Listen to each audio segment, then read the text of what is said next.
नमस्कार। नई उम्मीदें, नए सपने और एक नई शुरुआत को लेकर हम हाजिर हैं। नया सवेरा, हमारा morning prime time power packed show लेकर, जहां हमारी कोशिश होती है कि देश विदेश से जुड़ी तमाम जो बड़ी खबरें हैं वो करें आपके साथ साझा। मैं हूं आंचल गुलाटी गुम्बा, मेरे साथ है मेरे सहयोगी अजय मिश्र। धन्यवाद आंचल। और इस नया सवेरा में हम बात करते हैं आत्मनिर्भर उद्योग भारत की, आर्थिक विकास की। आपको बताएंगे कि एसआईआर का मामला क्यों है सुप्रीम कोर्ट में, वहां पर कौन सा बड़ा फैसला आ सकता है।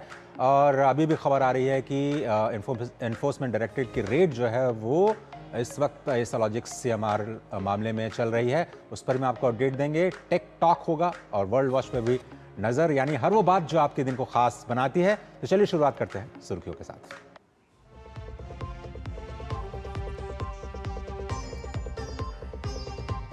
21 जून को अंतर्राष्ट्रीय योग दिवस की तैयारियां तेज। इस बार कोलकाता में होगा योग दिवस का मुख्य कार्यक्रम। थीम होगी yoga for healthy ageing.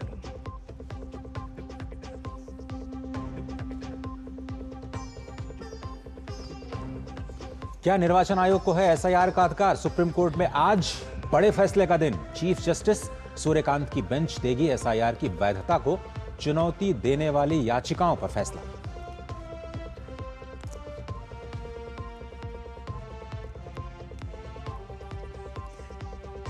Karnataka Congress में पावर शिफ्टिंग की तैयारी। आज सीएम पद से इस्तीफा दे सकते हैं सिद्धरमैया। 28 साल वाले फॉर्मूले के तहत डीके शिव कुमार को मिल सकता है सीएम पद।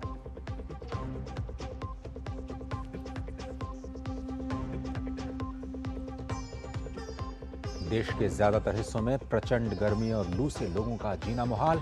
अगले 2 दिनों तक राजस्थान, उत्तर प्रदेश, मध्य प्रदेश, दिल्ली और हरियाणा समेत पंजाब में भीषण लू का अलर्ट।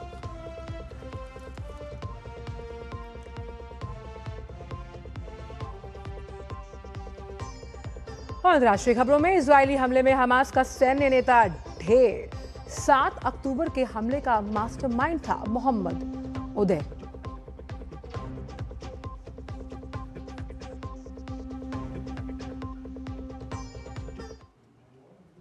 तो चलिए शुरुआत करते हैं और अंतर्राष्ट्रीय योग दिवस से जुड़ी एक बड़ी खबर आ रही है। बड़ी खबर यह है कि इस बार अंतर्राष्ट्रीय योग दिवस का जो मुख्य कार्यक्रम है भारत में, वो कोलकाता में किया जाएगा। केंद्रीय मंत्री प्रताप राव जाधव ने खजुराहो में इसकी घोषणा कर दी है और 25वें योग दिवस काउंटडाउन कार्यक्रम की जानकारी दी। यानी अब 1 महीने से भी कम समय रह गया है। 21 जून को होने वाला जो मुख्य कार्यक्रम है वो पश्चिम बंगाल के कोलकाता में होगा। इस वर्ष कार्यक्रम की थीम है योगा फॉर हेल्दी एजिंग। तो हो सकता है कि हुगली गंगा नदी के किनारे आपको इस बार अंतर्राष्ट्रीय योग का कार्यक्रम देखने को मिले। बिल्कुल। और स्वस्थ वृद्धावस्था के लिए कैसे आप योग कर सकते हैं, ये थीम रखी गई है।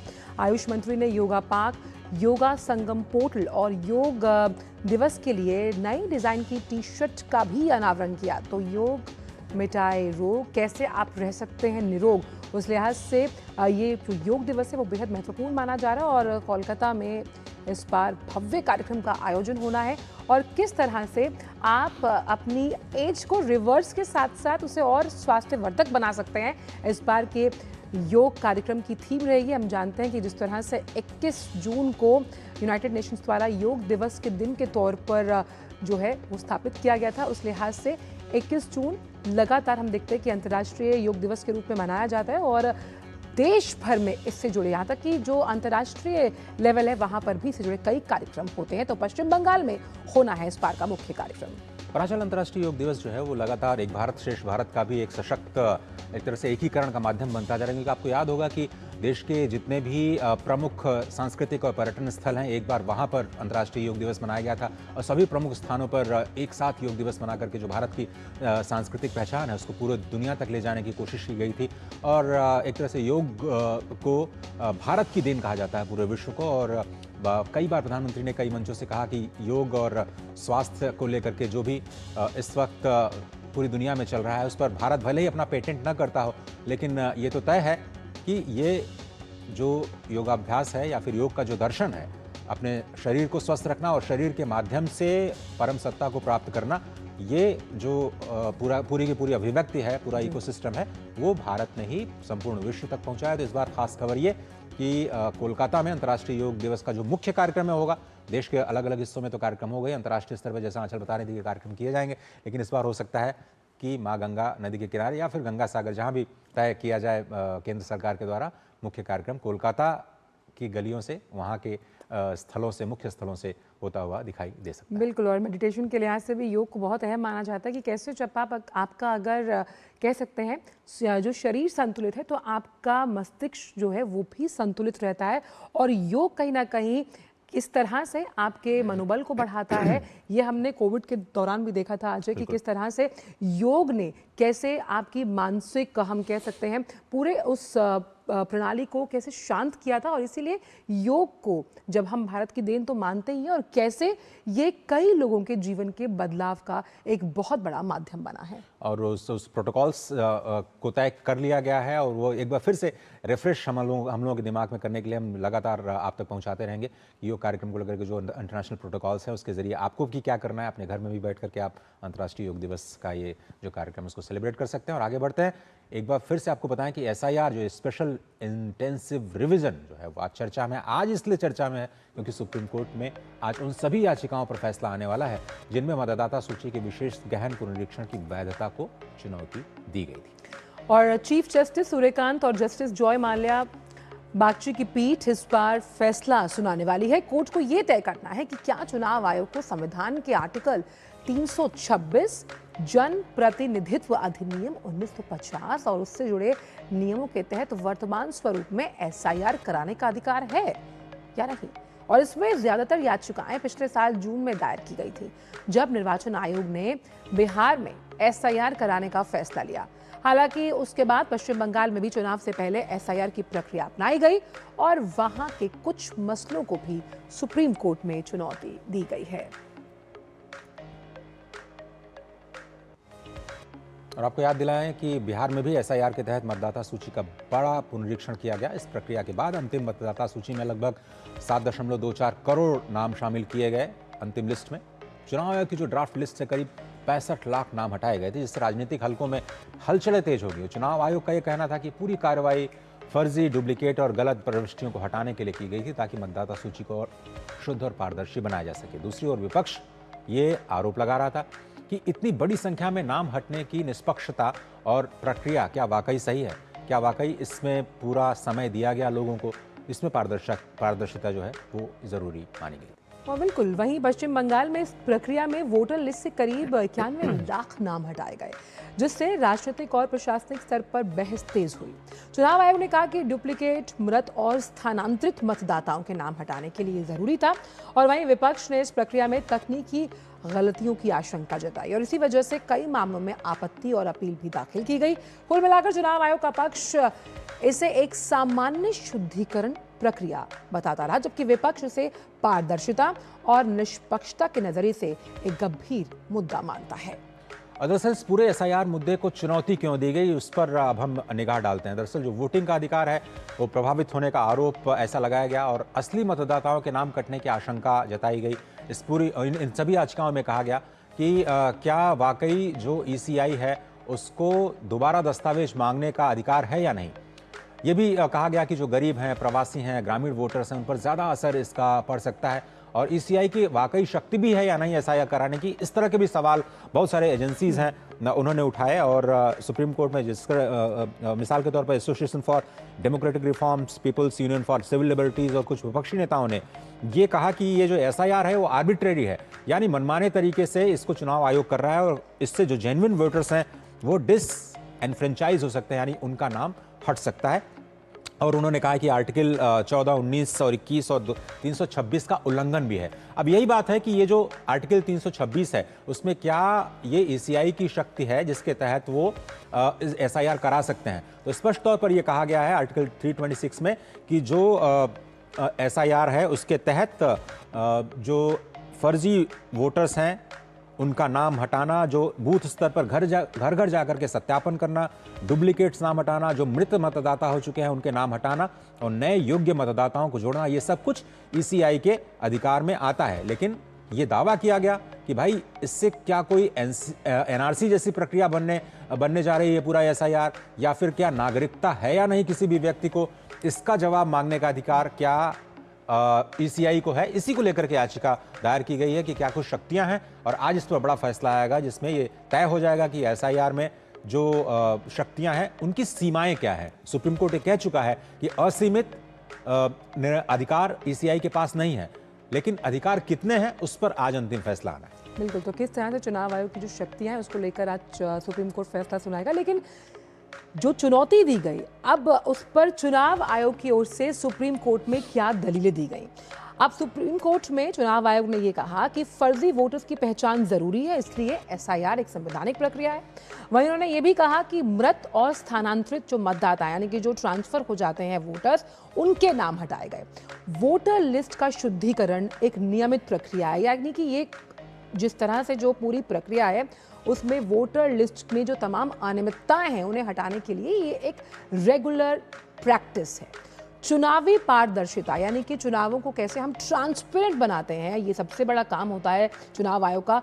इस पूरे पैटर्न को, इस पूरी प्रणाली को मजबूत करने की ये कवायद है और नियम और कानून के तहत इस प्रक्रिया को किया जा रहा है। और हमारे साथ इस बड़ी खबर पर बात करने के लिए विकास सारथी इस वक्त जुड़ गए। विकास, तो आज सुप्रीम कोर्ट में बड़ा दिन, जहां पर सुप्रीम कोर्ट के फैसले से ये उम्मीद की जाएगी कि कैसे जो चुनाव आयोग की शक्तियां हैं उसको लेकर आज ये फैसला लिया जा सकता है कि क्या उनकी ये शक्तियां हैं कि वो बार बार एसआईआर में जिस तरह से लगातार जो दावे किए गए हैं याचिकाकर्ताओं की तरफ से वो कर सकते हैं या नहीं। बिल्कुल, देखिए, इसको आप सुप्रीम कोर्ट का आज औपचारिक आदेश जरूर है, लेकिन सुप्रीम कोर्ट की जो टिप्पणियां हैं, खासतौर से बिहार में एसआईआर की प्रक्रिया जब शुरू हुई और बंगाल तक ये मामला चला, इन दोनों राज्यों में सबसे ज्यादा एसआईआर को लेकर के विरोध किया जा रहा था विपक्षी दलों के द्वारा। बाकी राज्यों में उतना विरोध प्रदर्शन नहीं था, लेकिन बावजूद इसके सुप्रीम कोर्ट ने ये कहा कि ये तो मैंडेट है चुनाव आयोग का कि वो समय समय पर वोटर लिस्ट को अपडेट करे, और एसआईआर प्रक्रिया भी उसी का हिस्सा है। तो कोर्ट सुनवाई के दौरान बार बार इस बात को कहता रहा कि वो खुद ही सुनिश्चित करेगा कि एसआईआर की प्रक्रिया बिना किसी रुकावट, बिना किसी व्यवधान के चले। आज जो फैसला है उसमें ये जरूर पता चलेगा कि रीजनिंग सुप्रीम कोर्ट की क्या है, कि वो ये मानता है कि चुनाव आयोग अगर किसी वोटर लिस्ट अपडेशन के समय किसी व्यक्ति से जिन डॉक्यूमेंट्स की डिमांड करता है, आप याद करें कि 11 दस्तावेज थे और उसमें आधार का ना होना एक सबसे बड़ा सवाल उठाया जा रहा था, वो जो पहलू हैं उनको लेकर के सुप्रीम कोर्ट क्या कहता है अपने विस्तृत फैसले में। जहां तक प्रक्रिया की बात है, एसआईआर की प्रक्रिया की वैधानिकता को लेकर के सुप्रीम कोर्ट के मन में हमें कभी भी कोई संदेह नहीं दिखा कि चुनाव आयोग इस प्रक्रिया को कर सकता है या नहीं कर सकता है। लगातार सवाल यही रहा कि किस मैनर में कराया जाना चाहिए, किस तरह से कराया जाना चाहिए कि कम से कम असुविधा हो और ज्यादा से ज्यादा लोगों को वोटर लिस्ट में शामिल किया जा सके। तो क्या ग्राउंड्स होंगे आज इस फैसले में, जिसमें सुप्रीम कोर्ट ये कहेगा कि चुनाव आयोग के अधिकार क्षेत्र में पूरी तरह से ये चीज आती है। और कोर्ट ने कहा कि ये जो एक्सरसाइज है चुनाव आयोग को हालांकि और ज्यादा जल्दी करनी चाहिए। इस बार अगर आप देखें तो पूरी जो प्रक्रिया है सत्यापन की, उसमें एक लंबा गैप दिखा था। 10:30 बजे ये फैसला आएगा आंचल, और तब साफ हो जाएगा कि जिन 3 मुख्य बिंदुओं को यहाँ पर उठाया जा रहा था कि क्या चुनाव आयोग को ये अधिकार है, दूसरा ये कि क्या इसके जरिए, इस एक्सरसाइज के जरिए चुनाव आयोग किसी की नेशनलिटी, किसी की राष्ट्रीयता तय कर रहा है, ये एक बड़ा सवाल था। इन सब बिंदुओं पर कोर्ट क्या कहता है ये देखना होगा। विकास, ये भी सुप्रीम कोर्ट ने स्पष्ट कहा है कि ईसीआई की जो पावर है अनट्रैमल्ड नहीं हो सकती, यानी असीमित नहीं हो सकती। प्रक्रिया में पारदर्शिता अपनाई जानी चाहिए, न्याय संगत होना चाहिए, नेचुरल जस्टिस के अनुरूप होना चाहिए। ऐसे में आपने देखा पूरे देश में एसआईआर की प्रक्रिया की गई, लेकिन आवाजें सिर्फ बंगाल और बिहार से जुड़ी हुई थी क्योंकि वहां पर चुनाव थे। तो क्या ये जो कुछ निर्देश भी जारी किए जा सकते हैं कि भाई अगर 5 वर्षों का समय है तो उसके बीच में कभी ये एसआईआर की प्रक्रिया की जाए, पर्याप्त समय दिया जाए लोगों को दस्तावेज ले आने का, और जो दस्तावेज मिसाल के तौर पर पुराने वोटर कार्ड हैं या फिर आधार कार्ड जिनको मान्यता नहीं दी गई थी, बाद में कहना पड़ा कि नहीं इसको भाई स्वीकार किया जाए, तो कुछ दिशा निर्देश भी सुप्रीम कोर्ट की तरफ से ईसीआई को जारी हो सकते हैं आज? बिल्कुल, यही पहलू है कि किस तरीके से, अगर आप देखें कि किस तरीके से होना चाहिए और क्या ऐसा किया जाए कि कम से कम एक्सक्लूजन हो लोगों का। इन 2 पहलुओं पर सुप्रीम कोर्ट अपनी क्या राय रखता है वो देखने वाली चीज होगी। सैद्धांतिक तौर पर तो सुप्रीम कोर्ट ये मान ही चुका था कि एसआईआर की प्रक्रिया कानून सम्मत तरीके से हो रही है और उसको चुनाव आयोग को इस बात का पूरा अधिकार है। दूसरा, ये जो सारी चीजें हैं, इसकी उम्मीद कम लगती है कि सुप्रीम कोर्ट खुद कोई समय सीमा तय करेगा कि आयोग को कब एसआईआर की प्रक्रिया करनी चाहिए।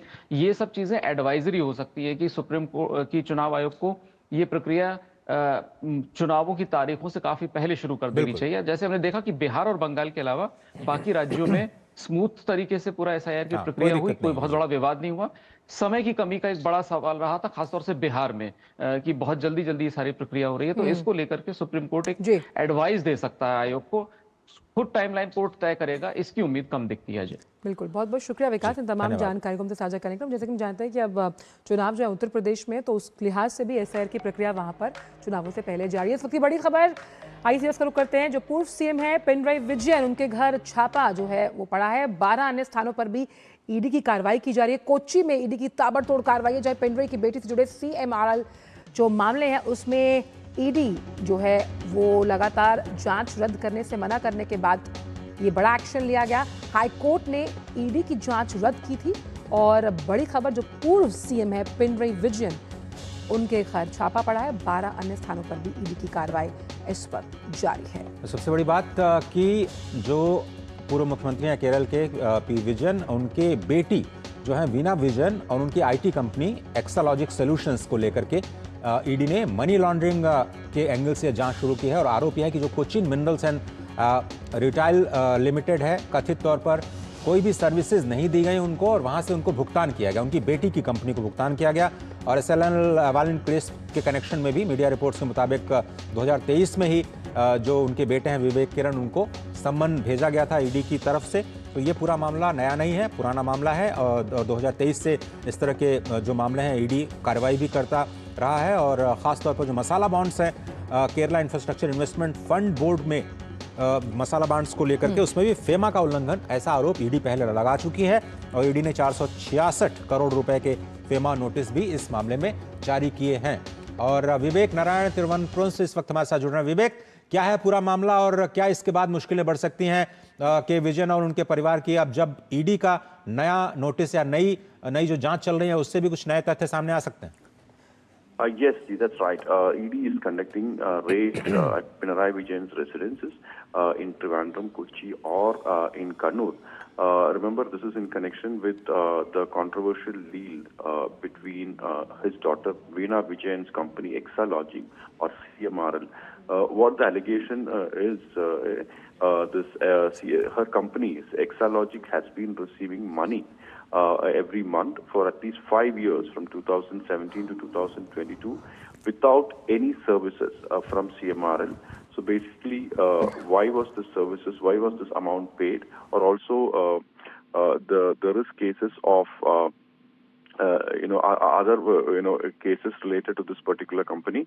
The latest ED action is linked to the ongoing investigation into the financial dealings between Exalogic Solutions or Cochin Minerals and Rutile Limited. And Exalogic is owned by Veena Vijayan, daughter of Pinarayi Vijayan. Or this is a very, very serious case. It's a 5-year-old case. So this is having a lot of political implications at this point of time. And the Kerala High Court has given a free hand to ED in CMRL case linked to Pinarayi Vijayan's daughter. And the raids are continuing right now.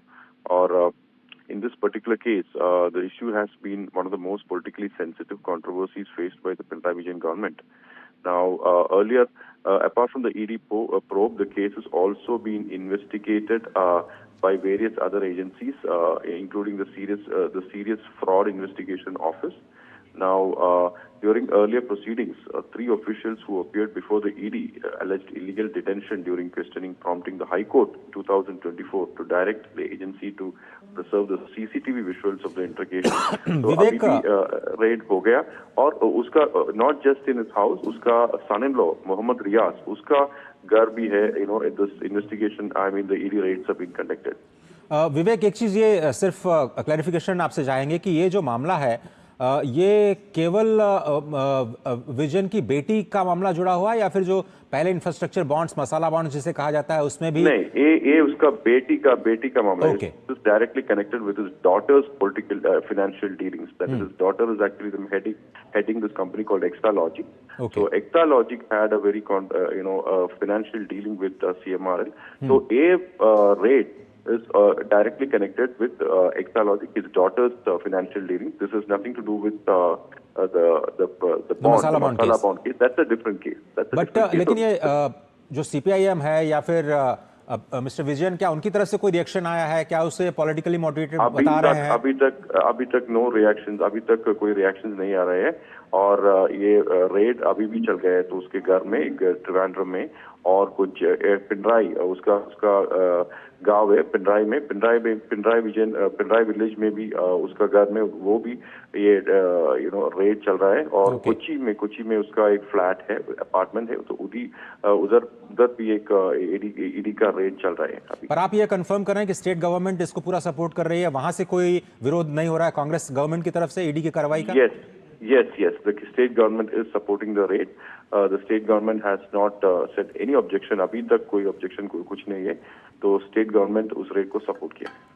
Thank you विवेक जी इन सभी जानकारियों तक पहुंचाने के लिए हम तक। और वक्त ब्रेक का है, आप देखते रेडी न्यूज पे हमारा खास शो नया सवेरा। खाने में मेरी क्वीन के लिए क्या है? किंग मटर पनीर, किंग बैगन भरता, king veg pulao, king palak paneer kofta. ये सब किंग क्यों? क्योंकि ये सब बना है MDH किचन किंग से आपका बॉस। MDH किचन किंग, असली किचन किंग। MDH। मास्टर जी नमस्ते, 2 ड्रेसेस बनानी है, ठीक है? ऐसा कुछ। लेकिन मास्टर जी 4 दिन में पार्टी है, बन जाएगी ना पक्का? हो जाएगा। कैसे? फैशन चेंजेस हमेशा, उषा हमेशा। मेरी पसंद, मेरी पसंद, मेरी पसंद, मेरी पसंद, हमारी पसंद, हम सबकी पसंद। मजबूत देश का मजबूत सरिया हो गया स्टील। ब्रेक के बाद का स्वागत। बढ़ते आगे और बात करते हैं कांग्रेस के अंदर खाने चल रही कुछ अन्य खबरों पर, जहां पर भरोसा करें तो कर्नाटक कांग्रेस में लीडरशिप पावर शिफ्ट होने जा रहा है। पार्टी हर कीमत पर यहां गुटबाजी को बैलेंस करने की कोशिश में, क्योंकि मसला 2 बड़े कद्दावर लीडर से जुड़ा हुआ है। एक है सिद्धारमैया तो दूसरे हैं DK शिव कुमार। बड़ा दिलचस्प मामला इसलिए है क्योंकि 2.5 साल का फॉर्मूला पहले लिया गया था और माना जाता है कि DK शिव कुमार की मुख्य भूमिका रही कर्नाटक चुनाव में कांग्रेस को जीत दिलाने में। ऐसे में वो माना जा रहा था उनको प्रमुख दावेदार के तौर पर, लेकिन सिद्धारमैया को जब ये पद दिया गया तो 2.5 साल का फॉर्मूला, लेकिन अब तो 3 साल बीत चुके हैं। मई 20 को 3 साल पूरे हो चुके हैं। अब ये कोशिश की जा रही है कि शायद DK शिव कुमार नाराज़ ना हो, और इसलिए अब ये अंदर खाने से खबर आ रही है कि डेप्यूटी CM जो DK शिव कुमार हैं उनको अब चीफ मिनिस्टर का पद दे दिया जाए। और ये पूरा का पूरा मामला है राज्यसभा की जो सीटें खाली हो रही हैं उनसे भी जुड़ा हुआ है। खासतौर पर जो खड़गे साहब हैं उनका कार्यकाल खत्म होने जा रहा है, तो क्या उनको एक्सटेंशन मिलेगा? कर्नाटका से फिर से उनको एक सीट मिल सकती है, या फिर जो सिद्धारमैया हैं इस वक्त वर्तमान चीफ मिनिस्टर, क्या उनको राज्यसभा की सीट दी जा सकती है? इन सभी मुद्दों पर अंदर खाने कांग्रेस पर विचार चल रहा है। कल 2 घंटे से ज़्यादा बैठक चली। बिना किसी टकराव के सत्ता परिवर्तन कराया जाए, इस पर ये फोकस है। सूत्र ये बता रहे हैं सिद्धारमैया को राज्यसभा भेजा जा सकता है। पार्टी में नेशनल लेवल पर कोई भी बड़ी भूमिका नहीं दी जाएगी, ताकि शिव कुमार के लिए इसका रास्ता साफ किया जा सके कि उनको चीफ मिनिस्टर बनाया जाए। लेकिन आखिरकार DK शिव कुमार की मांग क्या रही है? शिव कुमार खेमे की ओर से पिछले नवंबर में ये मांग की जा रही थी कि सिद्धारमैया को उस कथित समझौते के मुताबिक पद छोड़ देना चाहिए, जिसके बारे में कहा जाता है कि 2023 में पार्टी के सत्ता में आने के बाद ये तय हुआ था। हालांकि ये एक अनौपचारिक समझौता था। ये था कि 2.5 साल बाद पद पर रहने के लिए सिद्धारमैया इस्तीफा देंगे, ताकि DK शिव कुमार को मुख्यमंत्री बनने का जो रास्ता है वो मिले, लेकिन ऐसा नहीं हुआ। हालांकि पिछले नवंबर से ये जो लीडरशिप ट्रांजिशन है इसको लेकर लगातार मांग होती रही है। कांग्रेस के आलाकमान लीडर से भी मुलाकात होती रही है, लेकिन ऐसा हो नहीं पाया और 2023 के पावर शेयरिंग फॉर्मूले का लगातार हवाला दिया जा रहा है। लेकिन बड़ी खबर ये आ रही है कि सिद्धारमैया आज प्रेस कॉन्फ्रेंस करने वाले हैं और इसमें वो अपने इस्तीफे का ऐलान कर सकते हैं। कल आलाकमान के बुलावे पर मुख्यमंत्री और उप मुख्यमंत्री दिल्ली पहुंचे थे, जहां ये फॉर्मूला निकलने की बात सामने आई। और ये बात अलग है कि पार्टी महासचिव वेणुगोपाल कल दिन भर ये कहते रह गए कि ये सिर्फ अटकलें हैं। हालांकि ये सिर्फ और सिर्फ हम कह सकते हैं सियासत के गलियारे में सिर्फ खबरों का बाजार गर्म है, लेकिन खबरें कभी कभी सच भी होती हैं। और इसी पर बात करने के लिए हमारे साथ कुमार आलोक इस वक्त जुड़ गए हैं। कुमार, जिस तरह की खबरें सामने आ रही हैं, आप प्रेस कॉन्फ्रेंस कर सकते हैं सिद्धारमैया, और ये पीसफुल पावर ट्रांजिशन कहीं ना कहीं जो OBC वोट बैंक है उस पर करारी चोट कर सकता है, जहां से सिद्धारमैया आते हैं। कि जो बेस है खासकर राजनीतिक बेस और ओबीसी के अंदर जितना लोकप्रिय है सिद्धारमैया, उसको देखते हुए पार्टी जो कांग्रेस हाईकमान थी वो काफी विचलित थी कि कैसे पावर ट्रांसफर किया जाए, क्योंकि जब 2023 में सरकार बनी थी तो ये कहा गया था कि डीके सिद्धारमैया 2.5 साल रहेंगे और 2.5 साल डीके शिव कुमार रहेंगे। लेकिन कांग्रेस आलाकमान की हिम्मत नहीं हुई और उनके बेस को देखते हुए बराबर ये बातें चलती रही, मीडिया में बातें वो चलती रही, लेकिन कोई परिणाम निकल के नहीं आया और सिद्धारमैया ने भी इनकार कर दिया था, साफ इनकार कर दिया था कि वो मुख्यमंत्री की गद्दी नहीं छोड़ेंगे। लेकिन डीके शिव कुमार की अगर हम बात करें तो डीके शिव कुमार संगठन में उनका बहुत जबरदस्त प्रभाव है और संगठन में प्रभाव के साथ साथ वो एक तरह से आप कहते हैं कि जो पैसे का जो मैनेज होता है पार्टी के अंदर, क्योंकि कांग्रेस पार्टी पैसों से जूझ रही है, पैसों की आर्थिक कमी से जूझ रही है, उस स्थिति में डीके शिव कुमार ने 2023 में एक आर्थिक रूप से कांग्रेस को वो एक बड़ा बैकबोन साबित हुए थे और यही कारण है कि 2023 में कांग्रेस की सरकार बनी थी। लेकिन अब जब मामला पूरा पानी से सर से ऊपर गुजर गया पानी, तो अब डीके शिव कुमार के जो समर्थक हैं वो बर्दाश्त करने के लिए तैयार नहीं है, वो इंतजार करने के लिए तैयार नहीं है। लेकिन कल जो बैठक हुई थी, कल जो 2 घंटे की बैठक हुई इंदिरा भवन में, तो वहां पर जब हमने कांग्रेस नेताओं से बात की, हालांकि मीडिया में बातें तैयार रही थी कि अब सीएम चेंज होंगे और इसी के लिए राहुल गांधी से लेकर खड़गे से लेकर जितने भी बड़े कांग्रेस के नेता केसी वेणुगोपालन और ये सिद्धारमैया को मनाने में लगे हैं। लेकिन ये भी खबर आ रही थी कि सिद्धारमैया एक्सेप्ट करने के लिए तैयार नहीं है कि वो मुख्यमंत्री की कुर्सी छोड़ेंगे। लेकिन जब हमने कांग्रेस के नेताओं से बात की तो उन्होंने साफ साफ कहा था कि इस मुद्दे पर कोई चर्चा हो ही नहीं रही है। राज्यसभा का जो चुनाव होगा उसमें किस जो संभावित उम्मीदवार हैं उन पे चर्चा हो रही है। आगामी दिनों में वहां पर मंत्रिमंडल विस्तार होगा, उस पर चर्चा होगी मीटिंग में। ये जो मुद्दा है वो कहीं है ही नहीं, लेकिन प्राइवेट चैनल्स में और अखबारों में ये मुद्दा तैर रहा था कि पावर शिफ्टिंग के लिए बैठक बुलाई गई है। लेकिन जब शाम को केसी वेणुगोपालन कुमार, अगर ये 2 खबरों जो आप कह रहे हैं राज्यसभा के लिए किसके नाम का चयन किया जाए कर्नाटका से कांग्रेस के सीट पर, उसको अगर लिया जाए और सिद्धारमैया को अगर ये ऑफर दिया जाता है कि भाई आप राज्यसभा चले जाइए, खड़गे साहब को दिया जाता है भाई आपकी एक सीट तय है, माना जाता है बड़े कद्दावर नेता हैं, तो क्या सिद्धारमैया वापस ले सकते हैं उस बयान को जिसमें उन्होंने कहा था कि हम 5 वर्ष मुख्यमंत्री का कार्यकाल पूरा करेंगे? क्या एक संभावना यह भी है? और आज प्रेस कॉन्फ्रेंस करने जाना, 2 चीजें हो सकती हैं, या तो मना कर दें कि वो सीएम पद नहीं छोड़ेंगे, या ये भी कह रहे हैं कि भाई हमारी जगह किसी और दूसरे ओबीसी को ले आया जाए। कांग्रेस ऐसा करेगी कि नहीं मालूम नहीं। 2 चीजें हो सकती हैं, या तो वो बोले कि मैं मुख्यमंत्री का पद नहीं छोड़ूंगा, मुझे बरकरार रहना है यहाँ पे, या फिर वो राज्यसभा की सीट ले लें। ऐसी भी संभावना है क्या कि राज्यसभा के लिए मान सकते हैं आज? अंदर खाने की अगर बात हम कहें तो वेणुगोपालन ने आकर कहा शाम में कि इस पर कोई चर्चा हुई ही नहीं है पावर शिफ्टिंग को लेकर के। लेकिन जो अंदर खाने की बात है, जो सूत्र बता रहे हैं, उस पर शायद सहमति सिद्धारमैया ने जताई है, क्योंकि राहुल गांधी ने उनसे रिक्वेस्ट किया, खड़गे ने रिक्वेस्ट किया और उनकी उम्र भी अब 80 वर्ष की हो चली है, तो उसको लेकर के थोड़ा नरम हुए हैं सिद्धारमैया। और आप जो सोर्सेज बता रहे हैं कि वो प्रेस कॉन्फ्रेंस करेंगे आज, यानी बुधवार को आज प्रेस कॉन्फ्रेंस करेंगे और हो सकता है कि वो अपना रिजाइनेशन दे दें और ये मान गए हैं कि राज्यसभा के अलावा, राज्यसभा के टिकट के अलावा उनको केंद्रीय नेतृत्व में एक बहुत बड़ा पद दिया जाएगा। तो आज का दिन बहुत ही उतार चढ़ाव वाला होगा और देखना होगा कि क्या सिद्धारमैया अपने प्रेस कॉन्फ्रेंस में क्या कहते हैं और उसको पार्टी कैसे एक्सेप्ट करती है। और एक चीज बहुत संक्षिप्त में कुमार, कि जब हम डिप्टी सीएम की बात करते हैं, जब कर्नाटक में डिप्टी सीएम का पद डीके शिव कुमार को ऑफर किया गया था, उस वक्त भी कहीं ना कहीं वो नाराज थे। लेकिन अगर अब सत्ता परिवर्तन होता है और वो सत्ता पर काबिज होते हैं तो एक बड़ी फौज, यानी कि जहां पर जो उनके मंत्रिमंडल में शामिल हो सकती, क्या वहां पर भी सफल देखा जाएगा? बिल्कुल देखा जाए। एक और इम्पोर्टेंट बात आपको बता दूं कि ये डीके शिव कुमार तो मीटिंग में आए ही थे, सिद्धारमैया भी मीटिंग में आए थे, लेकिन एक शख्स को और बुलाया गया था जो वहां का गृह मंत्री है, जी परमेश्वरन। तो जी परमेश्वरन को बुलाया गया, तो ये पॉलिटिकल सर्किल में ये देखा जा रहा है कि उनको क्यों बुलाया गया, जबकि लड़ाई दोनों में है, डीके शिव कुमार और सिद्धारमैया में है।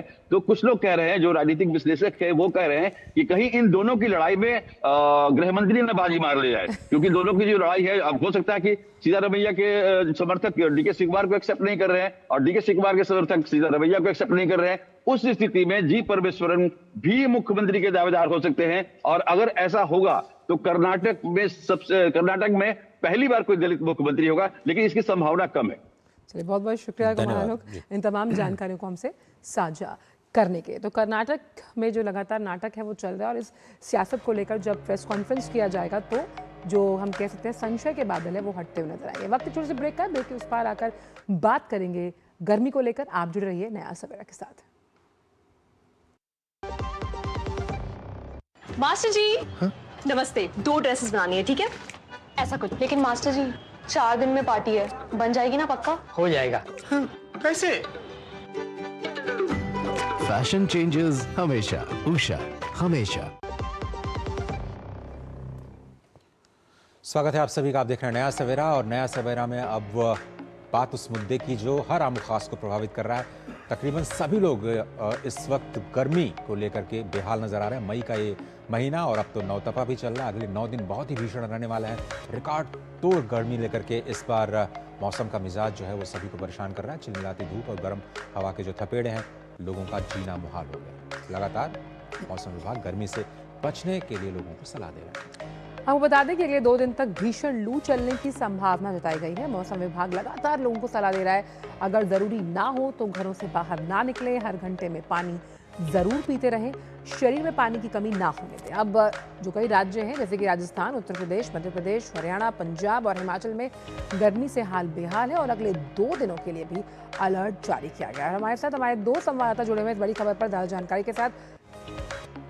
आपसे कुछ देर में जुड़ेंगे, लेकिन आपको बताएं कि लगातार लोगों को हाइड्रेट रहने की सलाह दी जा रही है। हम भी इस मंच के माध्यम से कह रहे हैं कि भाई अगर घर से बाहर निकलने की ज़्यादा ज़रूरी वजह ना हो तो घर पर रहें। और जैसा कि अजय ने बताया कि इस वक्त नौतपा चल रहा है, यानी कि 9 दिन, जिसमें सबसे ज़्यादा हम लू के प्रभाव की बात करते हैं। ऐसे में अपने आप को हाइड्रेट रखें और लगातार पानी पीते रहें और तमाम उन सब्जियाँ या फिर खाने के उन पदार्थों का सेवन किया जाए जो इस मौसम में आपके पाचन शक्ति के अनुकूल है। और लू से बचने के लिए सबसे अहम ये है कि अगर आप घर से बाहर निकल भी रहे हैं तो हाइड्रेशन के साथ साथ अपने सर को ढककर निकलें ताकि लू के इस प्रकोप से आप बचें। तो जो मैप के जरिए आप समझ पा रहे हैं, पंजाब, हरियाणा, चंडीगढ़, दिल्ली, उत्तर प्रदेश, मध्य प्रदेश, राजस्थान, जम्मू कश्मीर तक में अगले 2 दिन लू की चेतावनी इस वक्त जारी की गई है। तो अब देखें, नौतपा जो कि 25 मई को शुरू हुआ, 2 जून तक चलते रहने की इसकी अवधि जो है बताई गई है। मौसम विज्ञान, जो पारंपरिक मौसम विज्ञान है भारत का, उसमें ये कहा जाता है कि साल का सबसे गर्म चरण है। और ये भी कहा जाता है कि जितनी ज़्यादा गर्मी नौतपा में होगी उतनी अच्छी बारिश भी होगी। इस चीज़ के साथ भी इसको जोड़ा जाता है। तो एक तरह से आप इसको प्री मानसून हीटिंग पीरियड के तौर पर ले सकते हैं। इस वक्त आप तस्वीरें देख रहे हैं कि लगातार कोशिश जरूर की जा रही है कि गर्मी का जो प्रकोप है उससे थोड़ी सी राहत ज़रूर मिले। बहुत सारे धर्मस्थलों पर जो तीर्थाटन के लिए लोग जा रहे हैं, ज़मीन तप रही है। शाम के 6 बजे भी आपको काफ़ी भीषण गर्मी का जो सामना करना पड़ सकता है। इस वक्त तस्वीरें आप अयोध्या से देख रहे हैं, जहाँ पर फॉगिंग के जरिए, वाटर फॉगिंग के जरिए थोड़ा सा राहत पहुँचाने की कोशिश की जा रही है मौसम में लोगों को। कई सारे लोग नंगे पैर प्रदक्षिणा करते हैं, ज़मीन बहुत तपती रहती है और जब सूरज सीधे उत्तरी गोलार्ध में अधिक प्रभाव डालता है तो जो सौर विकिरण है वो काफ़ी तेज है। और हमारे साथ 2 संवाददाता जुड़ गए हैं। मुदिता बीकानेर से जुड़ गई हैं, मोहित शुक्ला इस वक्त दिल्ली से जुड़ गए हैं। मोहित का सीधा रुख करते हैं। मोहित, ये दिल्ली को क्या हो रहा है? नौतपा और तपा रहा है और ऐसे में दिल्ली वाले कहीं ना कहीं भीषण लू का प्रकोप भी झेल रहे हैं। बिल्कुल आंचल, दिल्ली वाले लू का प्रकोप झेल रहे हैं और अगले 24 से 48 घंटे तक ऐसी ही परिस्थितियां बनी रहने की बात सामने आ रही है। लेकिन 1-2 दिनों के अंदर जो नया वेस्टर्न ट्रफ बन रहा है, जो वेस्टर्न डिस्टर्बेंस है, उसके चलते कहीं ना कहीं थोड़ी सी थंडर स्टॉर्म एक्टिविटीज आपको देखने के लिए मिलेंगी। और जो नया ट्रफ बन रहा है जो कि बे ऑफ बंगाल और थोड़ा सा और आगे की तरफ बढ़ रहा है, उससे कहीं ना कहीं हल्की सी आपको 1-2 दिन हल्की फुल्की राहत मिलती हुई दिखाई पड़ सकती है। लेकिन अगर हम विदर्भा की बात करें, हम इसके अलावा दूसरे स्टेट्स की बात करें, खासतौर पर उत्तर प्रदेश में पश्चिमी उत्तर प्रदेश की बात करें, पश्चिमी राजस्थान की बात करें, इसके अलावा आप बिहार की बात करें, तो ये ऐसे सूबे हैं जहां पर अभी आपको फौरी तौर पर कोई राहत मिलती नहीं दिखाई पड़ रही है। इसके साथ ही मैं आपको बताऊं, जो दूसरे इलाके हैं जैसे कि, या दूसरे सूबे हैं जैसे कि तेलंगाना की बात हो, आंध्र प्रदेश की बात हो, इसके अलावा कर्नाटक की बात हो, ये ऐसी जगहें हैं जहां पर आपको हल्की फुल्की राहत मिलती हुई जरूर दिखाई पड़ेगी। इन इलाकों के लिए ऑरेंज अलर्ट जारी किया गया है। लेकिन राजधानी दिल्ली के लिए, जिसका जिक्र आप कर रही हैं, वहां के लिए रेड अलर्ट जारी किया गया है। वहां पर अभी ऐसी ही तपिश आपको देखने को मिलेगी। हालांकि धीरे धीरे जैसे जैसे ये मानसून केरल से आगे की तरफ बढ़ेगा, क्योंकि मैंने कल ही मौसम वैज्ञानिक हैं डॉक्टर अखिल श्रीवास्तव, उनसे बात की। मैंने कहा क्या हम ये कह सकते हैं ऑफिशियल तौर पर कि केरल में मानसून ने दस्तक दे दी है? तो उन्होंने कहा कि अभी थोड़ा सा वक्त है, हम उस पर नजर बनाकर रखे हुए हैं। पहले इसकी ऑफिशियल तारीख 25 और 26 थी, लेकिन अब इसमें 2-3 दिन का आप समझिए कि आने में थोड़ी सी लेट लतीफ़ी हो रही है। यही वजह है कि मानसून केरलम पहुंचेगा, उसके बाद इसके दूसरे हिस्सों में पहुंचेगा, दूसरे भूभागों में पहुंचेगा और तब जाकर आप समझिए कि राजधानी दिल्ली को राहत मिलेगी। दिल्ली का टेम्परेचर थोड़ा सा कम होगा, लेकिन दिल्ली सरकार की तरफ से इस बाबत प्रयास किए गए हैं। मसलन जैसे कि आप समझिए कि जो दिल्ली की ट्रैफिक, दिल्ली में जो डीटीसी बसें हैं उसमें पानी की व्यवस्था की गई है, दूसरी जगहों पर वाटर एटीएम लगाए गए हैं। साथ ही आप समझिए कि जो दिल्ली ट्रैफिक पुलिस है उनको एक अलग स्पेशल प्रकार के हेलमेट दिए गए हैं। तो और जगह जगह पर आप समझिए कोशिश जी। चलते हैं बीकानेर, वहाँ पर हमारी सहयोगी मुदिता हमारे साथ हैं। राजस्थान की बात करें मुदिता, तो जैसलमेर, बाड़मेर, बीकानेर और जोधपुर जैसे इलाकों में 45 to 47 डिग्रीज का जो दंश है वो झेलना पड़ रहा है लोगों को। रातें वहाँ की कैसी हैं? क्या वो उसमें उतनी गर्मी वहाँ रात में भी पड़ रही है? कैसे लोग बचा रहे हैं अपने आप को? जी सर, अभी इस समय सर रेड अलर्ट जारी है और अभी नौतपा के 2 दिन पूरे हो चुके हैं। कल 46 डिग्री टेम्परेचर रहा और आज बीकानेर में 47 डिग्री की आशंका जताई जा रही है। और अगर हम रातों की बात करें तो पहले जैसा रातें राजस्थान में ठंडी हुआ करती थी और अगर हम बीकानेर की स्पेशल बात करें तो ठंडी पड़ी थी, परंतु अभी तो रात का भी न्यूनतम तापमान 32 के करीब चल रहा है और अभी अलर्ट जारी है और आगे भी अभी उम्मीद नहीं है कि लगभग 29 तारीख तक तो कोई उम्मीद नहीं है कि मौसम में कोई खासा परिवर्तन आएगा। इसके लिए यहाँ पर विशेष इंतजाम किए गए हैं और रेड अलर्ट को देखते हुए लोगों को भी ताकीद दी गई है क्योंकि डिहाइड्रेशन ना हो, किसी प्रकार का हीट स्ट्रोक नहीं पड़े लोगों को, इसलिए जिला प्रशासन द्वारा भी विशेष व्यवस्थाएं की जा रही हैं। पानी का छिड़काव किया जा रहा है और साथ ही लोगों को कहा जा रहा है कि एहतियात बनाए रखें और 12 बजे के बाद कम से कम घर से बाहर ना निकलें। अगर हम विश्वविद्यालय की यहाँ पर बात तो यहाँ पर विश्वविद्यालय में ऑनलाइन क्लासेस चलाई जा रही है इसलिए ताकि लोगों को गर्मी के इस माहौल से छुटकारा मिल सके। जी बिल्कुल, बहुत मुदिता बहुत धन्यवाद वक्त निकालने के लिए और आप भी अपना ख्याल रखिए। बाहर रिपोर्टिंग में भी काफ़ी मुश्किलों का सामना करना पड़ रहा है लोगों को। बुलेटिन में एक छोटा सा ब्रेक लेते हैं, ब्रेक के उस पार खबरें और भी हैं। आप देख रहे हैं हमारा खास शुक्रिया। यहाँ सवेरा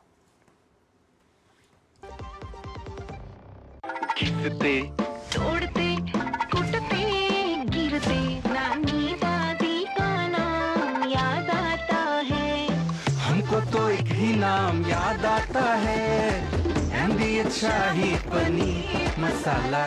पनीर को क्या मस्त बना डाला। MDH का असली शाही पनीर मसाला, वो असली मसाले सच सच MDH। जब धरती चीर कर निकलता है लोहे का पत्थर और मिलता है मोंगिया के जोश से, फिर तपता है, पिघलता है और बनता है फौलाद। अब होता है सरिया सारी खूबियों के साथ। मोंगिया स्टील, मजबूत देश का मजबूत सरिया। मास्टर जी नमस्ते, 2 ड्रेसेस बनानी है, ठीक है? ऐसा कुछ। लेकिन मास्टर जी 4 दिन में पार्टी है, बन जाएगी ना पक्का? हो जाएगा। कैसे? फैशन चेंजेस हमेशा, उषा हमेशा। ब्रेक के बाद स्पीकर स्वागत। बढ़ते हैं आगे। केंद्र की नरेंद्र मोदी सरकार सत्ता में अपने 12 साल पूरे कर चुकी है। इन 12 सालों में मोदी सरकार के तमाम फैसलों से देश विकसित भारत की ओर बढ़ चला। पिछले 12 सालों में राष्ट्र प्रथम की भावना से मोदी सरकार ने तमाम जन कल्याणकारी कदम उठाए हैं। मोदी सरकार के 12 वर्षों के कामकाज पर डी न्यूज़ पर एक विशेष सीरीज की शुरुआत हम कर चुके हैं। कैसे इन सालों में सरकार के बड़े फैसलों से तमाम क्षेत्रों में बदलाव दिखा, तो आइए देखते हैं हमारी ये खास सीरीज विकसित भारत की ओर बढ़ते कदम।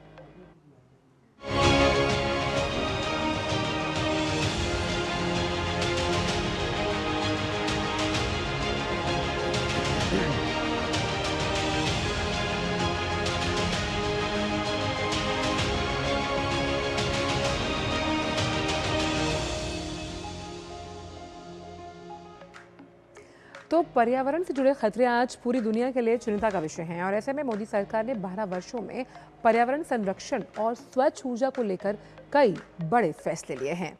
नवीकरणीय ऊर्जा से के विस्तार से लेकर के वन्य जीव संरक्षण तक देश ने विकास और प्रगति के बीच संतुलन बनाने की दिशा में तेजी से काम किया है। इन प्रयासों ने भारत को हरित विकास और ऊर्जा क्षेत्र में आत्मनिर्भरता की ओर आगे बढ़ाया है। आपको दिखाते हैं हमारी ये स्पेशल।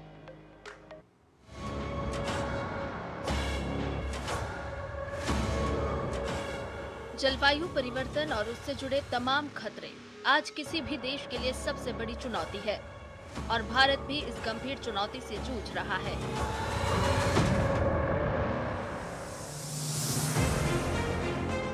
ऐसे में आने वाली पीढ़ियों को जलवायु परिवर्तन से बचाने, धरती को अधिक हरा भरा बनाने और देश के बेहतर भविष्य के लिए पिछले 12 साल में मोदी सरकार ने कई क्रांतिकारी कदम उठाए।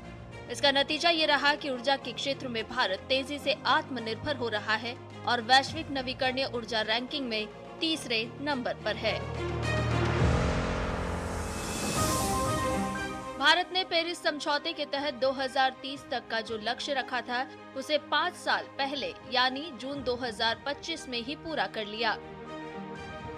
इस लक्ष्य के अनुसार भारत ने अपनी कुल बिजली उत्पादन क्षमता का आधा हिस्सा गैर जीवाश्म ईंधन जैसे सौर, पवन, जल विद्युत से हासिल कर लिया।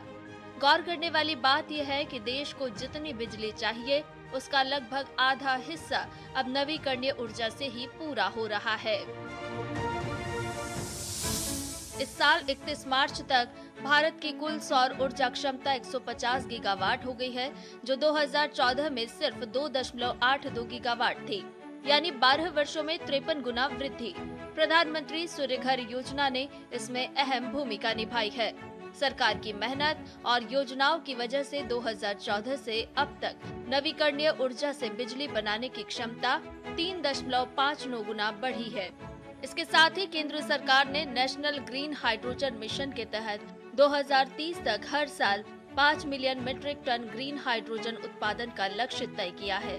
पर्यावरण को बचाने के लिए सिर्फ सरकार की पहल और कोशिशें काफी नहीं है, बल्कि हर नागरिक को आगे बढ़कर योगदान देने की जरूरत है।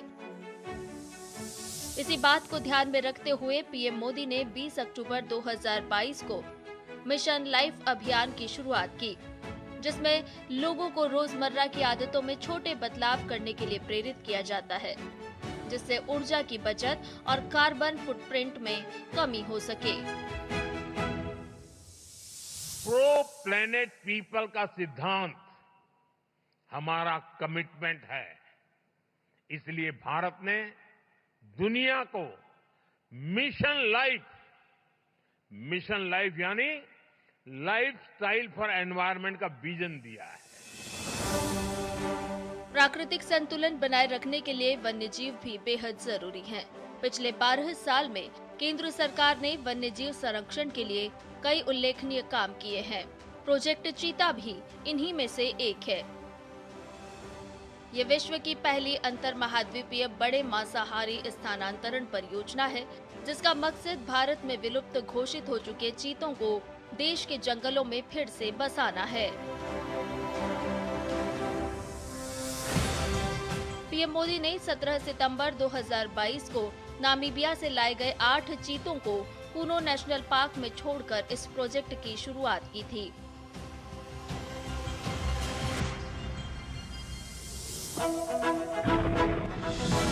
पिछले एक दशक में प्रोजेक्ट टाइगर पर भी सरकार का फोकस रहा। 2014 में 46 बाघ अभयारण्य थे, जो 2025 तक बढ़कर 58 हो गए हैं और लगभग 85,000 वर्ग किलोमीटर क्षेत्र तक फैले हैं। यही वजह है कि 2014 में देश में बाघों की संख्या 2,226 थी, जो 2023 में बढ़कर 3,682 हो गई है। इसी के साथ भारत ने दुनिया की 70% से अधिक जंगली बाघों की आबादी का घर होने का गौरव भी हासिल किया।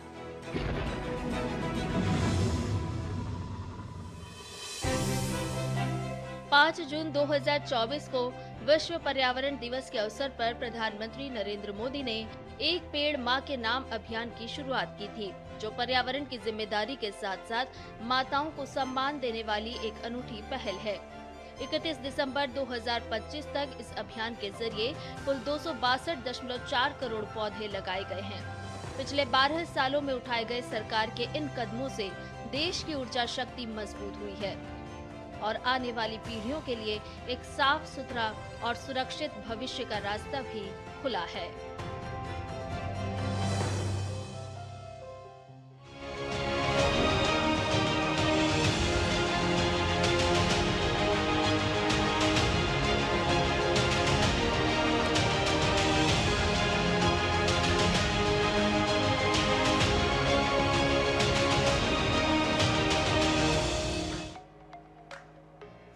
और आइए देखते वाला खास सेगमेंट एक दिन एक उत्सव में क्या कुछ खास है।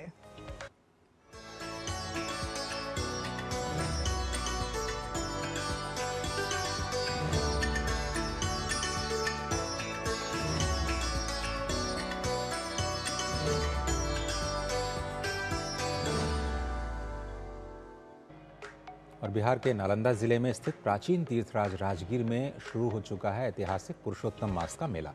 धार्मिक मान्यता के अनुसार पुरुषोत्तम मास के दौरान 33 कोटि देवी देवता राजगीर में ही निवास करते हैं और इसी विश्वास के साथ देश विदेश से लाखों श्रद्धालु इस महाकुंभ में यहाँ पहुंच रहे हैं। पवित्र कुंडों में स्नान करते श्रद्धालु गूंजते हर हर महादेव के जयकारे और भक्ति में डूबा पूरा राजगीर। नालंदा जिले में लगने वाला ऐतिहासिक मलमास मेला शुरू हो चुका है। हिंदू पंचांग के अनुसार प्रत्येक 3 वर्ष पर आने वाले अधिमास या मलमास का विशेष महत्व माना गया है। धार्मिक मान्यता है कि इस दौरान 33 कोटि देवी देवताओं का वास राजगीर में होता है। यही वजह है कि श्रद्धालु ब्रह्मकुंड, सरस्वती नदी और अन्य पवित्र कुंडों में स्नान और पूजा अर्चना के लिए यहाँ पहुँचते हैं। मलमास मेले के दौरान साधु संतों के शाही स्नान का विशेष आकर्षण भी देखने को मिलता है। इस वर्ष 27 मई, 31 मई और 11 जून को शाही स्नान की तिथियां निर्धारित की गई हैं। इसके अलावा 5 जून को पंचमी स्नान और 15 जून को अमावस्या स्नान एवं विसर्जन होगा। मेले के दौरान कथा प्रवचन, भजन कीर्तन और धार्मिक अनुष्ठानों का सिलसिला लगातार जारी है। श्रद्धालुओं की सुविधा और सुरक्षा को ध्यान में रखते हुए बिहार सरकार और जिला प्रशासन ने व्यापक तैयारियां की हैं। राजगीर स्टेट गेस्ट हाउस के पास जर्मन हैंगर पंडाल बनाया गया है। वहीं ब्रह्मकुंड, रेलवे स्टेशन और मेला क्षेत्र में श्रद्धालुओं के ठहरने की व्यवस्था की गई है। चेंजिंग रूम, स्नान घर, पेयजल, हेल्थ कैंप और सीसीटीवी कैमरों जैसी सुविधाएं उपलब्ध कराई गई हैं। राजगीर का मलमास मेला केवल एक धार्मिक आयोजन नहीं, बल्कि सनातन आस्था, संस्कृति और आध्यात्मिक चेतना का महा उत्सव है, जहां स्नान, साधना और श्रद्धा के माध्यम से आत्म शुद्धि और मोक्ष की कामना की जाती है। यही वजह है कि हर 3 वर्ष पर लगने वाला ये ऐतिहासिक मेला लाखों श्रद्धालुओं को भक्ति और विश्वास के एक सूत्र में जोड़ देता है। Bureau report, DD news.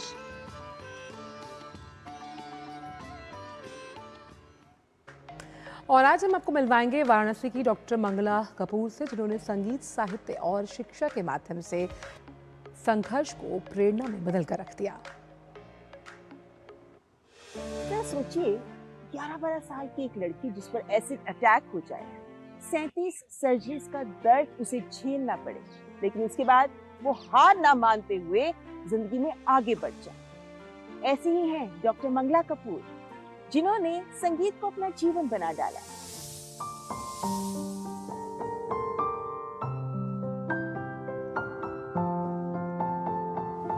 जब इंसान जीवन के सबसे कठिन दौर से गुजरता है, संगीत साधना उसे ठहरकर टूटन से उबरने और नई दिशा में आगे बढ़ने का साहस देती है, जहां हर सुर नई उम्मीद जगाता है और हर ताल आगे बढ़ने की राह दिखाती है। ऐसे व्यक्तित्व जीवन की अग्नि परीक्षा से टूटने की बजाय एक नई पहचान करते हैं। ये कहानी है वाराणसी की डॉक्टर मंगला कपूर की।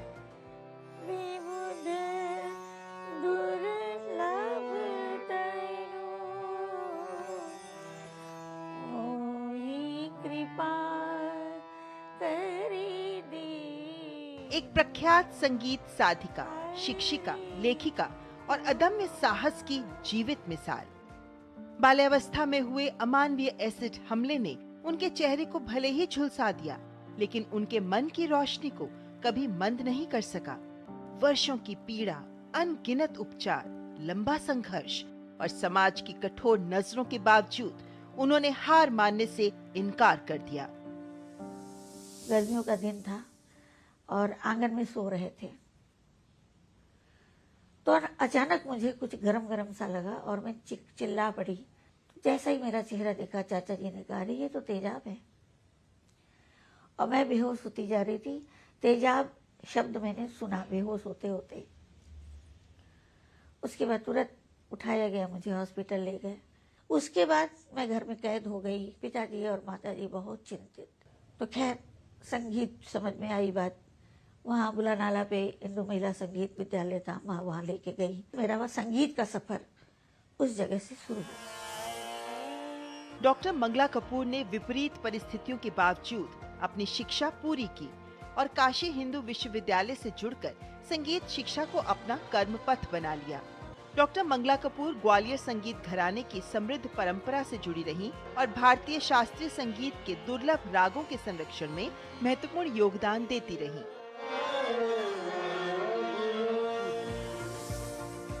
डॉक्टर मंगला कपूर ने कला और साहित्य दोनों को समाज जागरण का सशक्त माध्यम बनाया। उन्होंने अपने जीवन संघर्ष को शब्दों में ढाला और सीरत जैसी पुस्तक के माध्यम से साहस, आत्मविश्वास और पुनर्निर्माण की अपनी प्रेरक यात्रा समाज के साथ साझा की। उनकी जीवन यात्रा ये सिखाती है कि जब मन अडिग हो तो विपरीत परिस्थितियां भी हार मान लेती हैं और जब संवेदना शब्दों से जुड़ जाती है तो एक जीवन अनेक जीवन के लिए प्रेरणा का स्रोत बन जाता है। साहित्य और शिक्षा के क्षेत्र में उनके इस असाधारण योगदान के लिए डॉक्टर मंगला कपूर को पद्मश्री पुरस्कार की बहुत बहुत बधाई।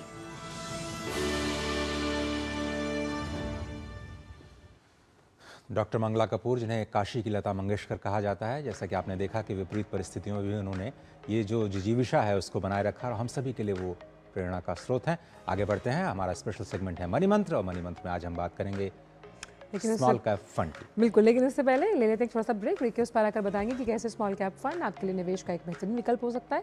जुड़े रहिए नया सवेरा के साथ।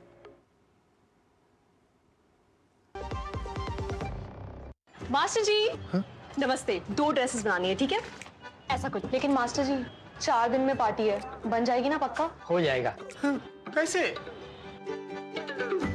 फैशन चेंजेस हमेशा, उषा हमेशा। ब्रेक के उसमें का स्वागत और मनी मंत्र में आज हम बात करने वाले हैं स्मॉल कैप फंड से जुड़ी हुई। तो स्मॉल कैप फंड लंबे समय के लिए कैसे बेहतर निवेश का विकल्प हो सकता है, हम आपको बता रहे हैं। तो छोटी कंपनियों में ये स्मॉल कैप फंड जो है वो निवेश करते हैं। हाई रिस्क हाई रिटर्न की कैटेगरी में शामिल है और लंबे समय के लिए अगर आप निवेश की रणनीति अपना रहे हैं तो ये बेहतर विकल्प हो सकते हैं। लेकिन थोड़ी सी अगर शॉर्ट टर्म में आप देखेंगे तो स्मॉल कैप फंड में बहुत ज़्यादा जोखिम है। सबसे ज़्यादा जोखिम स्मॉल कैप में ही होता है और हो सकता है 2-3 साल तक आपको नेगेटिव रिटर्न मिले और आपको ये परेशान कर सकता है। मार्केट उतार चढ़ाव का सीधा असर दिखता है। बहुत सारे स्मॉल कैप फंड्स ऐसे हैं जो फंड मैनेजर जिसमें बहुत अच्छा काम कर रहे हैं, उसमें आपको बेहतरीन रिजल्ट मिलता है। 25, 27, 30% तक के सालाना रिटर्न मिलते हैं, लेकिन ऐसे फंड्स बहुत कम हैं। और इन्हीं रिटर्न्स को देख करके लोग स्मॉल कैप की तरफ इनमें आकर्षित होते हैं। लेकिन आपको ये बताया कि लंबी अवधि यानी 10-15 साल का एवरेज रिटर्न है, इसलिए स्मॉल कैप को स्मॉल अवधि में अगर आप देखेंगे तो आपको फ़ायदा बिल्कुल नहीं होगा। वेल्थ क्रिएशन की संभावना ज़्यादा है, लेकिन उतना ही ज़्यादा जोखिम इसके साथ जुड़ा हुआ है। तो पोर्टफोलियो का बहुत ही छोटा सा हिस्सा अगर आप मान लीजिए 50,000 महीने में लगा रहे हैं तो 5,000 से 10,000 से ज़्यादा आपको स्मॉल कैप में निवेश करने की सलाह एक्सपर्ट्स नहीं देते।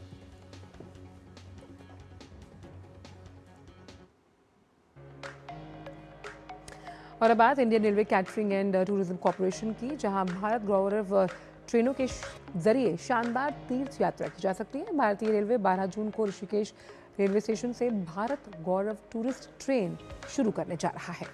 तो ये स्पेशल ट्रेन है भारत गौरव, जो ऋषिकेश से शुरू की जाएगी और इसमें 7 ज्योतिर्लिंग हैं जिसके दर्शन के लिए आप जा सकते हैं। महाकालेश्वर ज्योतिर्लिंग, ओंकारेश्वर, नागेश्वर ज्योतिर्लिंग, सोमनाथ मंदिर, त्र्यंबकेश्वर, भीमाशंकर और घृष्णेश्वर ज्योतिर्लिंग के दर्शन आप कर सकते हैं। और इसकी एक दूसरी सर्विस है जो दक्षिण भारत के लिए है। वहाँ के प्रसिद्ध तीर्थ स्थल तिरुपति बालाजी मंदिर, रामेश्वरम मंदिर, मदुरई, कामीनाक्षी मंदिर, कन्याकुमारी और मल्लिकार्जुन ज्योतिर्लिंग, ये बहुत ही स्पेशल सर्विसेज हैं। ट्रेन में यात्रा के लिए 3 तरह की श्रेणियाँ रखी गई हैं। इकोनॉमी क्लास के लिए एक व्यक्ति का किराया 24,100 रुपये, स्टैंडर्ड क्लास के लिए 40,890 रुपये और कंफर्ट क्लास के लिए करीब करीब आपको 54,390 रुपये प्रति व्यक्ति देने पड़ेंगे। रेलवे की ओर से यात्रियों को यात्रा के दौरान भोजन, ठहरने और स्थानीय यात्रा जैसी सुविधाएं भी दी जाएंगी। तो भारत की गौरव ट्रेन एक भारत के गौरवशाली इतिहास से भी आपको अनुभव करने के लिए एक अहम ट्रेन साबित होगी। और अब देखते हैं दुनिया भर से कुछ खास खबरें।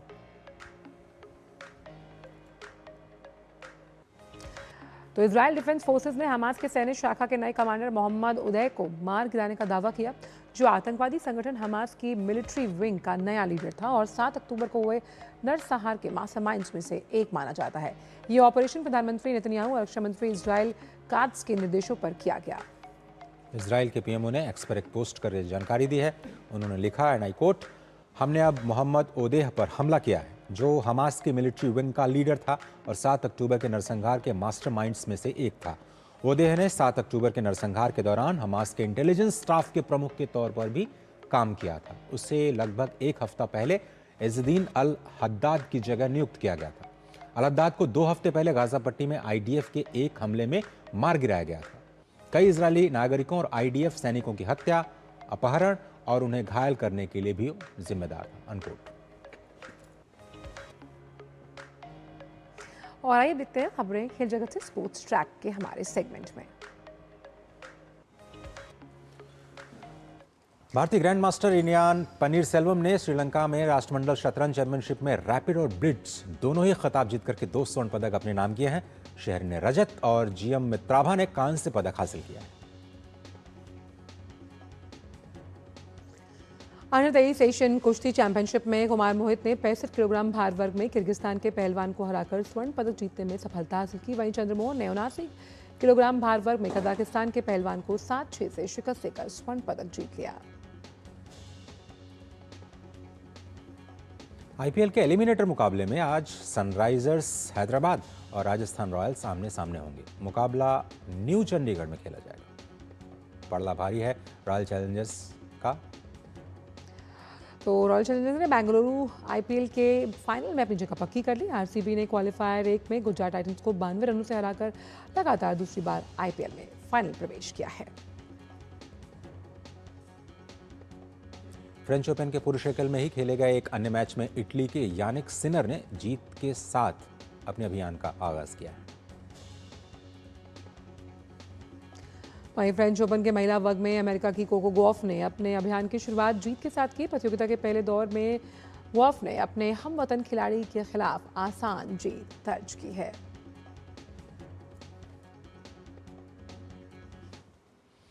और नया सवेरा में विदा लेने से पहले आपको दिखाते हैं हिमाचल प्रदेश में तिब्बती समुदाय के पवित्र स्तेचु उत्सव की झलकियां। स्तेचु शब्द का अर्थ है 10वां दिन, जो कि तिब्बती चंद्र कैलेंडर के 10वें दिन को दर्शाता है। आप इन खूबसूरत तस्वीरों का लीजिए आनंद, हमें दीजिए अनुमति और आगे आप देख सकते हैं एक्सप्रेस 100। आपका दिन शुभ रहे। नमस्कार।